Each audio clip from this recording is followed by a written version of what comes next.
تو ماں کس کس طرح اپنے غم اپنے بچوں سے چھپاتی ہے، خود قربانی دیتی ہے، بچوں کو پتہ نہیں چلنے دیتی. یہ وہ محبت ہے جو اللہ نے ماں کے دل میں اولاد کی ڈال دی ہے. یہ رحیمیت کی وہ صفت ہے کہ اصل میں تو رحمت اللہ تعالی کے پاس ہے، مگر اس نے اس کا چھوٹا سا ایک ذرہ ہر ماں کو عطا کر دیا تاکہ انسانوں کو پتہ چل جائے کہ میری رحیمیت کا کیا معیار ہوگا اور میری رحیمیت بندوں کے ساتھ کتنی ہے. وہ اپنی ماں سے کو دیکھ کے سمجھیں کہ اللہ اپنے بندوں سے کتنا پیار کرنے والا ہے.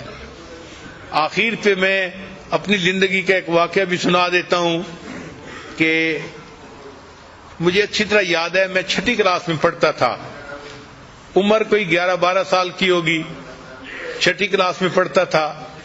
اس زمانے میں نے اپنے استاد سے آیت پڑھی کہ بھئی مومن کو چاہیے اپنی نگاہیں نیچی رکھے.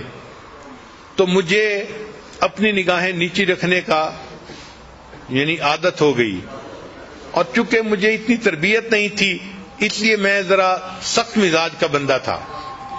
چلتا تھا تو اس طرح نیچے دیکھتا تھا کہ جیسے کسی بندے کی کوئی چیز گر گئی ہے اور وہ اس کو ڈھونڈتا پھر رہا ہے. بلکہ میری عمر کے لڑکے ہنستے بھی تھے، باتیں بھی کرتے تھے، مگر میں ان کی کوئی پرواہ نہیں کرتا تھا کہ بھئی جب شریعت نے کہا ہے کہ نیچے دیکھ کے چلو تو نیچے دیکھنا چاہیے. اب اس نیچے دیکھنے میں مجھے یہ بھی نہیں پتہ چلتا تھا کہ میرے قریب سے کون گزرا ہے، کوئی چھوٹا گزرا ہے، بڑا گزرا ہے، مرد گزرا ہے یا عورت گزری ہے. اب اس میں یہ ہوتا کہ کبھی کبھی محلے کی چند آنٹیاں جو میری والدہ کی دوست تھیں وہ کبھی کبھی قریب سے گزرتی تو مجھے پتہ بھی نہ چلتا کہ وہ قریب سے گزری ہیں یا نہیں. تو وہ میری والدہ کو شکایت لگایا کرتی تھیں کہ آپ کا بیٹا تو ہمیں سلام بھی نہیں کرتا. چنانچہ ایک دن میں بیٹھا کتاب پڑھ رہا تھا کہ ایک آنٹی والدہ کے پاس آئی اور اس نے آ کے یہی کہا کہ آپ کا بیٹا تو مجھے سلام بھی نہیں کرتا. تو والدہ نے مجھے بلایا. امی اس وقت روٹیاں بنا رہی تھی اور امی مجھے کہنے لگی کہ بیٹا تم اپنی آنٹی کو سلام بھی نہیں کرتے، تم اتنے زیادہ بے مروت کیوں بن گئے ہو؟ اب میں نے غصے کا اظہار کیا، امی مجھے کیا پتا، آپ اس آنٹی سے یہ پوچھیں کیا میں نے اس کی طرف دیکھا تھا اوپر آنکھ اٹھا کے؟ تو آنٹی نے فوراً کہا کہ نہیں، اس نے اوپر تو نہیں دیکھا تھا. میں نے کہا جب میں نے اوپر دیکھا ہی نہیں تو مجھے یہ بھی نہیں پتا کہ میرے قریب سے کوئی مرد گزرا ہے یا عورت گزری ہے، مجھے پتہ ہی نہیں چلتا تھا، میں تو نیچے زمین پہ دیکھتا تھا. تو اس موقع پہ جب آنٹی نے کہہ دیا کہ اس نے اوپر تو نہیں دیکھا تھا تو مجھے غصہ آ گیا، اور غصے میں نے امی کو کہہ دیا امی پتہ نہیں کہاں کہاں سے یہ آنٹیاں اٹھ کے آ جاتی ہیں، آپ کو شکایت لگاتی ہیں اور آپ مجھے ہی ڈانٹنا شروع کر دیتی ہیں.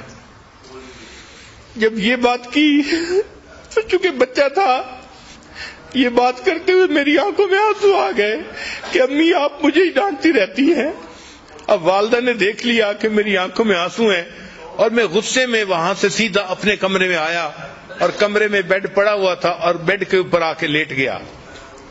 اب آنٹی تو چلی گئی 2-3 منٹ میں، تو والدہ صاحبہ نے اپنے چولہے کی آگ کو ذرا کم کیا اور والدہ پھر میرے پیچھے کمرے میں آئی کہ یہ کر کیا رہا ہے. اب جب وہ کمرے میں آئی تو مجھے اندازہ تو ہو گیا کہ امی آ رہی ہیں، تو میں لیٹا ہوا تھا آنکھیں بند کر کے، میں اسی طرح لیٹا رہا جیسے میں گہری نیند سویا ہوا ہوں. امی کمرے میں داخل ہوئی اور امی مجھے دعائیں دے رہی تھی، بیٹا اللہ تجھے نیک بنائے، اللہ تجھے بخت لگائے، یہ امی کے الفاظ تھے. اور امی کو اصل میں فکر یہ تھی کہ یہ رویا تھا اور اب کر کیا رہا ہے. تو میں سویا ہوا تھا، امی ریلیکس ہو گئی کہ چلو آگے سو گیا ہے، تو امی نے یہ دعائیں دی، میرا بیٹا اللہ تجھے بخت لگائے، اللہ تجھے نیک بنائے.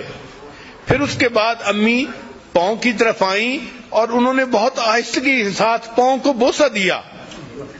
میں ہلا نہیں، لیکن وہ میری زندگی کا ایک عجیب سا لمحہ تھا کہ میں حیران تھا کہ اللہ غصہ بھی میں نے کیا ہے، غلطی بھی میری ہے، اور ماں کا دل دیکھو کہ وہ کام چھوڑ کے پیچھے دیکھنے کے لیے آئی ہے، دعائیں بھی دے رہی ہے اور پھر دعائیں دینے کے بعد اپنے بیٹے کے پاؤں چوم رہی ہے.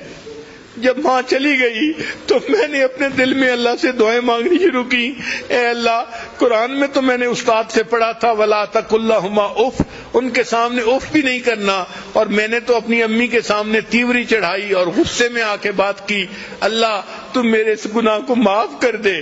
جب بھی میں نے یہ دعا کی فوراً دل میں یہ خیال آیا، اے میرے بندے، اگر میں نے تمہیں معاف نہ کرنا ہوتا تو میں تمہیں اتنی محبت کرنے والی ماں نہ دیتا۔ تو اللہ نے اگر ایسی محبت کرنے والی ماں دی ہے تو اللہ تعالیٰ یقیناً ہمارے گناہوں کو معاف ہی کرنا چاہتے ہیں اور ہمیں اپنی پسندیدہ جگہ جنت عطا فرمانا چاہتے ہیں۔ دعا ہے کہ اللہ تعالیٰ ہمیں اپنی ماں کی قدر کرنے کی توفیق عطا فرمائے، اور جن کی والدہ فوت ہو گئی ان کو چاہیے کہ اس کے لیے بخشش کی دعا کریں، اللہ کے ہاں بلندی درجات کی دعا کریں۔ وآخر دعوانا ان الحمد للہ رب العالمین۔